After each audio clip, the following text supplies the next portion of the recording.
Archives of Prasar Bharati presents the timeless treasure of golden era.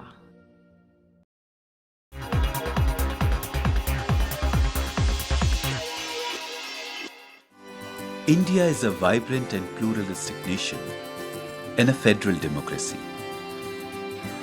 For the state to ensure the welfare of all citizens, it is imperative that there is general agreement about goals of socio-economic development and the strategies to attain them. The decision-making process in a polity like ours must rest on consensus arrived at after extensive consultations between the central government and the state governments. The 5-year plans formulated by the Planning Commission over the past 60 years have served India well to achieve this objective.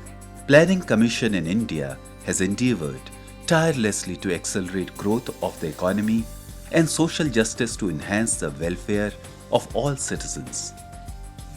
The content and the strategy of the Planning Commission have varied in response to the development issues being addressed and the evolution of policies that represent the contemporary needs of the time. Planning Commission was set up actually by Pandit Nehru himself by a resolution of Parliament. And I think its establishment reflects the perception at the time that the state had a very important role to play in coordinating policy, in giving an overall framework for resource allocation, setting longer-term priorities for the country, and also in trying to bring the states and the centre on a common platform.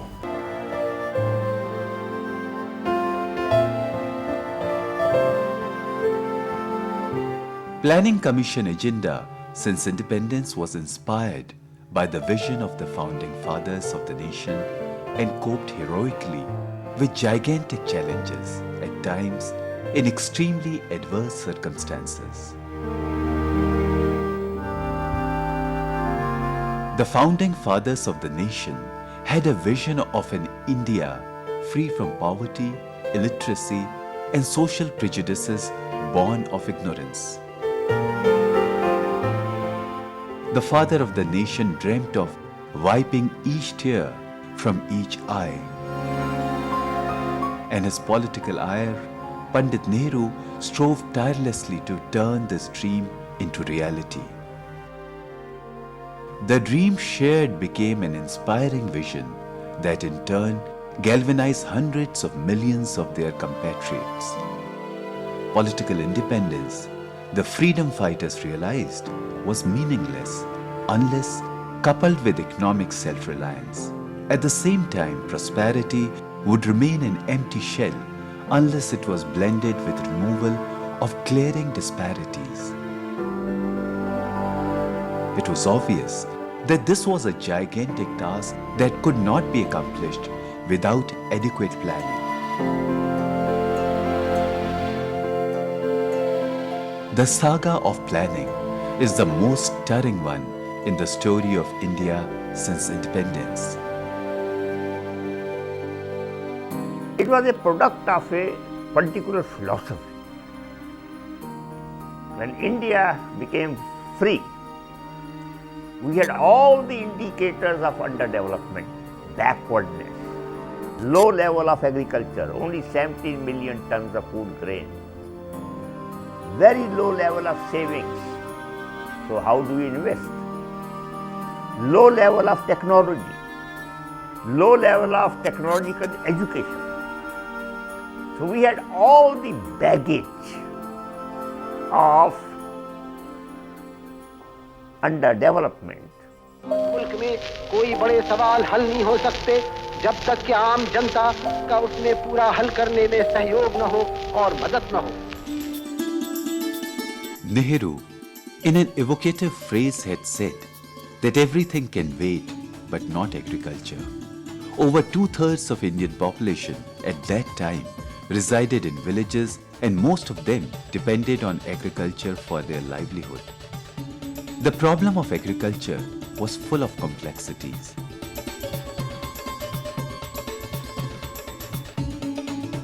The first 5-year plan, understandably, gave priority to agriculture.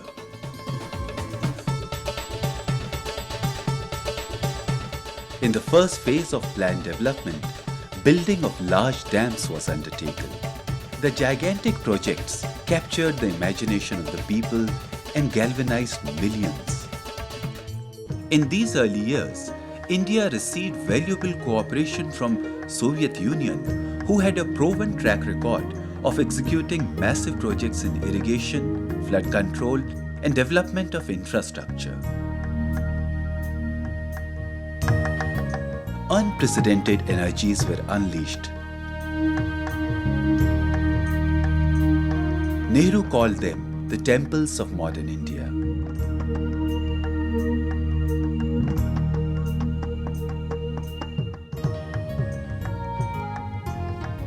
In the second 5-year plan, emphasis shifted to accelerated development of heavy and capital industries.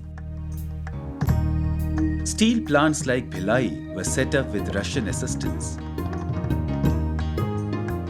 Manufacturing of heavy machinery began at BHEL. BHEL soon carved a niche for itself as a manufacturer of large-sized turbines.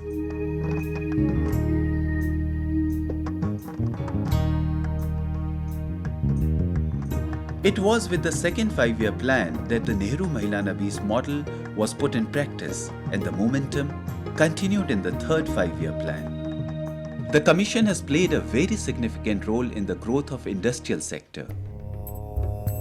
Its far-sighted planning has made it possible for titans like ONGC, a leader in the field of oil exploration and refining, and SAIL, a major player in the field of steel production, to emerge.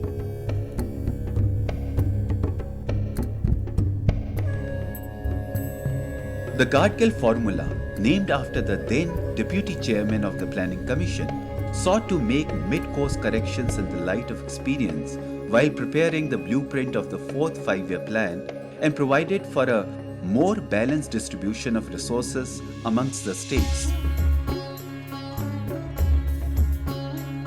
Nehru was very eager to make India self-reliant in core areas. The fertilizer factory at Sindri was the forerunner of such ideas. IDPL followed in its wake to produce life-saving drugs. The Commission took pains to point out that agriculture and industry complement each other. Industry is dependent on agriculture for its raw material, provides opportunities for employment for those members of the working force who cannot be gainfully employed in the fields, and in turn, agriculture cannot do without adequate power generation and regular affordable supply of fertilizers and insecticides.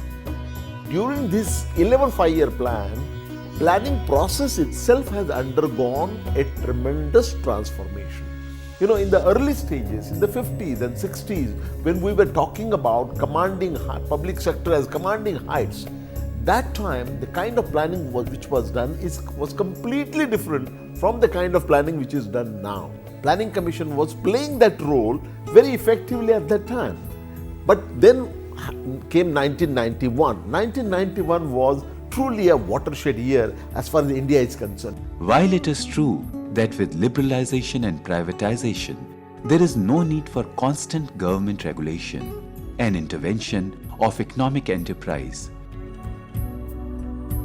there is much greater need for planning to obtain a refined policy perspective, and contrary to popular belief, planning retains its crucial significance in the post-liberalization era also.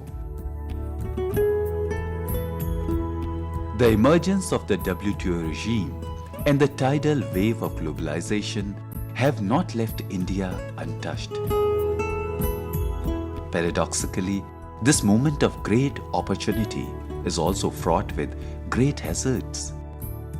The nation poised on the threshold of greatness has never appeared so vulnerable. Gains of decades can be frittered away if we are complacent. Domestically, the debate has heated up about equity and social justice. With increasing autonomy granted to the private sector, there is an urgent need to coordinate the roadmap for future. This is particularly true in areas requiring massive investments and implementation of mega projects in infrastructure, power generation, and communications. The Planning Commission has ensured that the fruits of development are shared equitably by devising appropriate response to emerging challenges.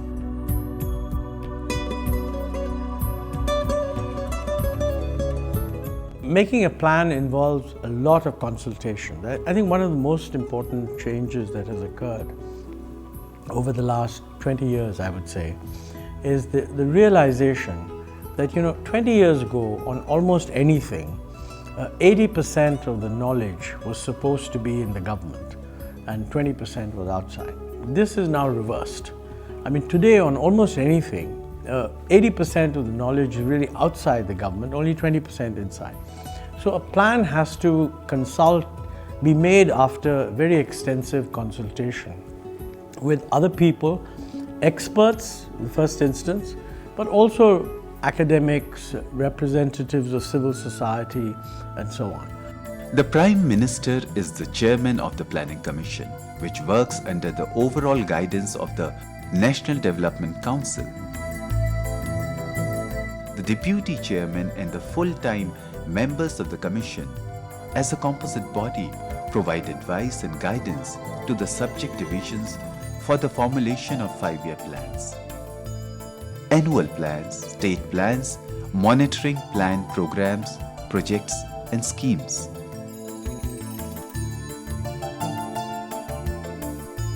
Every ministry comes to Planning Commission and makes their presentation, talks about their projections for future and talks about their wish list. After the series of presentations is made, then what happens is there is a meeting with some involvement from the Minister of Finance. Of course, Finance Minister is very important there. Prime Minister, who is the chairman of Planning Commission, has a meeting with Finance Minister and the Deputy Chairman of Planning Commission, and they agree on the overall percentage increase in plan expenditure over last year. After they decide a number, who makes the allocation in different ministries? It's the Planning Commission and nobody else. From a highly centralized planning system, the Indian economy is gradually moving towards indicative planning, where Planning Commission concerns itself with the building of a long-term strategic vision of the future and decide on priorities of nation.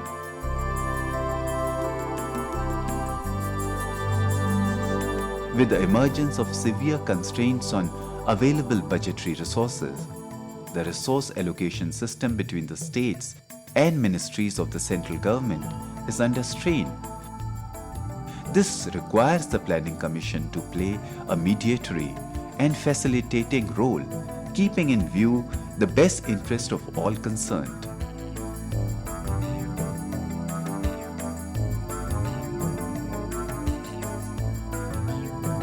I wouldn't say that the allocative role of the Planning Commission is gone. In a sense, it becomes more powerful because as the government withdraws and it has budget limitations, whatever government resources are there, they become more scarce. So in that sense, the Planning Commission does play a role in allocating the development expenditure of the Government of India and what is more important, the assistance that the states get. But its bigger role is that it will bring expertise to bear on the problems of the country which run outside the government. There are some areas where you can get the infrastructure using private investment. There are others like the remoter areas, northeast, the more backward districts, Jammu and Kashmir if you like, where really unless the government goes in and builds it, it's not going to happen. So our approach is that as far as infrastructure is concerned, we ought to be concentrating on building infrastructure in the remoter parts, in rural areas.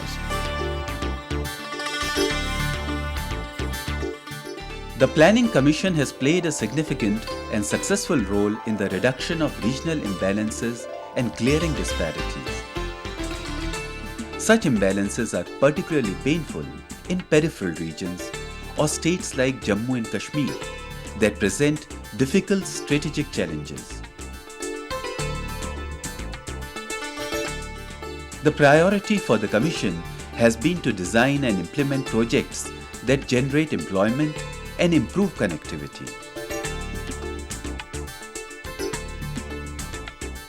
The rail link between Udhampur and Baramulla was one such ambitious project.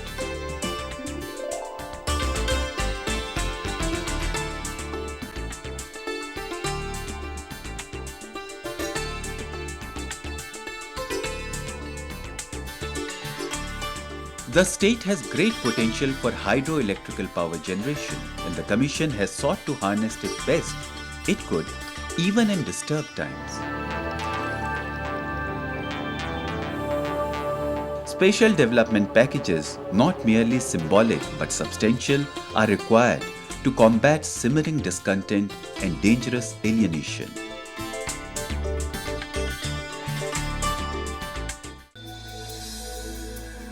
In the states situated in the remote northeastern region of India, planning requires exceptional sensitivity to meet special needs. The region is rich in natural resources, but care has to be taken not to disturb the fragile ecosystem while commercially utilizing these. Power generation projects in the region have the potential of benefiting the entire eastern part of the country. Bridges and roads have been built following the suggestions of the Commission, meeting people's long-standing demands. Planning for these and other similarly placed regions requires exceptional sensitivity to special needs created by difficult terrain or ethnic composition. It is a measure of success of Indian planning that a great deal has been accomplished in restoring this imbalance. Some of the money that we get for planning, we give directly to the state, so it goes into their budgets to finance their plan. Some of the money goes into central government schemes which are actually implemented by the central government. Some goes into what are called centrally sponsored schemes. Now these are schemes in the areas of the state government, but the money comes from the central government, but they're the ones who implement the schemes. People who are unhappy with the growth in India and keep complaining about the tardy progress of plans forget that India is a democratic polity.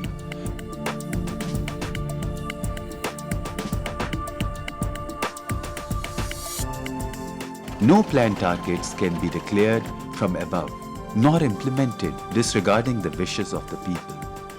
The pulls and pressures exerted by political parties and other interest groups are reflected in the plan documents. It should also not be forgotten that many of the issues dealt with by the Planning Commission fall in the jurisdiction of state governments. In a federal system like ours, the Planning Commission can only propose.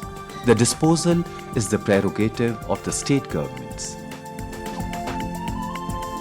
Whatever policy we may make, whether it's a foreign direct investment or it is institutions of higher learning, allowing foreign institutions to come into the country, but ultimately our vision has to be on what is happening in Murshidabad, what is happening in Malda, what is happening in Purulia. The function of the Rural Development Division of the Planning Commission is primarily to provide overall policy guidance in formulation of plans and programs for rural development.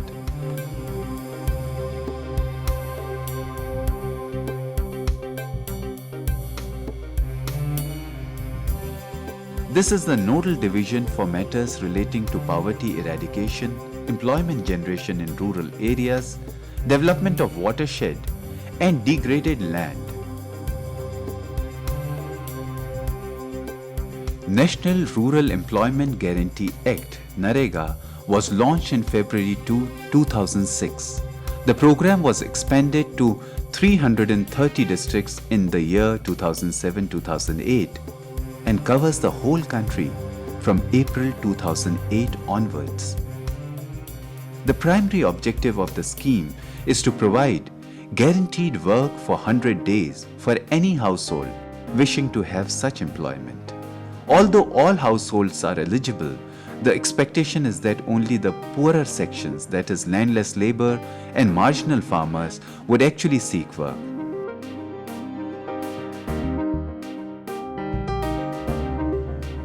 From a nation dependent on food imports to feed its population, India today is not only self-sufficient in grain production, but also has a substantial reserve. The progress made by agriculture in the last 4 decades has been one of the biggest success stories of free India. The culmination of these efforts was the dramatically successful Green Revolution in the mid-70s. Professor M.S. Swaminathan, the eminent agricultural scientist, was appointed a member of the Planning Commission. Planning in agriculture continues to be an extremely significant national interest.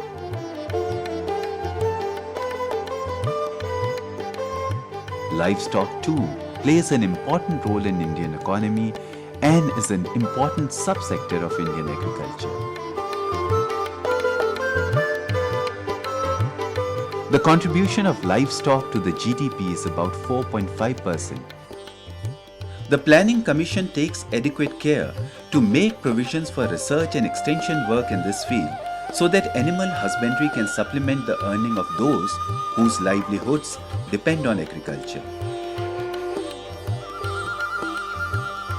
There are many things that the government has to do, and I would say one is clearly health and education. That is now a very major preoccupation of the Planning Commission, making sure that money flows into those areas. Meticulous planning through the ages of the Planning Commission has ensured that the health of its citizens remains good.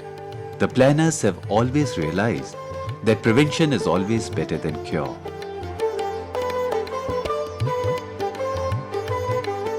Nationwide immunization schemes were launched with missionary zeal by the late Prime Minister Rajiv Gandhi. The curse of crippling polio has been all but almost eliminated. Community health and social hygiene are given due recognition.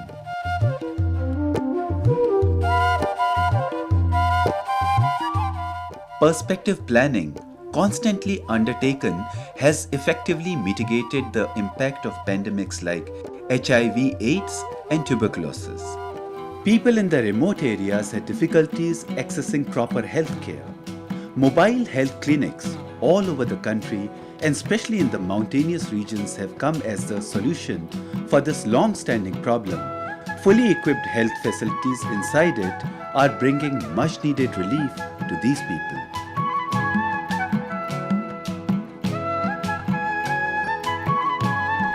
India today is talked of as a potential superpower in the realm of knowledge.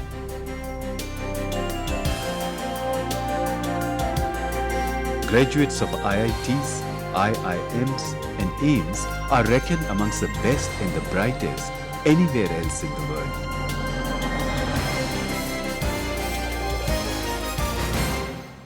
In recent years, significant strides have been made in reducing illiteracy. This has gone hand in hand with facilitating access to primary and secondary education, particularly among the weaker section of society. The planners have realized that without improvement in the quality of education and increase in literacy, there can be no substantial economic development. In recent years, two of the most exciting projects have been Operation Blackboard and Sarva Shiksha Abhiyan. The slogan, "Each one, teach one," captured the imagination of the people, and shifting the national literacy campaign in the mission mode has also registered dramatic results. India is a land of subcontinental expanse encompassing a great variety of terrain. Distances are vast that need to be bridged by adequate, affordable means of transport. Due to the efforts of the Planning Commission since independence, there has been almost tenfold increase in the length of national highways. For the past decade, a most ambitious scheme of reinforcing the unity of the country has been undertaken via the grand project of the Golden Quadrilateral. Speeding up of passenger traffic and cargo movement on these routes will greatly accelerate the nation's economic progress. India continues to hold its position near the top with the second largest railway network in the world, carrying over 4 billion passengers in a year. The modernization of railways has continued at a steady pace through the period of 5-year plans. Surface transport is not confined to roads but includes waterways and coastal shipping. The ports have improved and can today handle much larger volume of container traffic. Ports have been modernized in a well-planned manner, increasing their capacity and streamlining the handling of the large volume of cargo of different kind. The Planning Commission has foreseen the requirements and prepared the required blueprints. Bottlenecks in the infrastructure sector remain the biggest obstacle in way of India's economic progress. The Planning Commission attaches great importance to development of world-class infrastructure to propel India on the path of progress. It continues confidently on a journey that is unending. Planning for future is a task that can never end. The Planning Commission has indeed proved to be a most valuable institution of our democracy.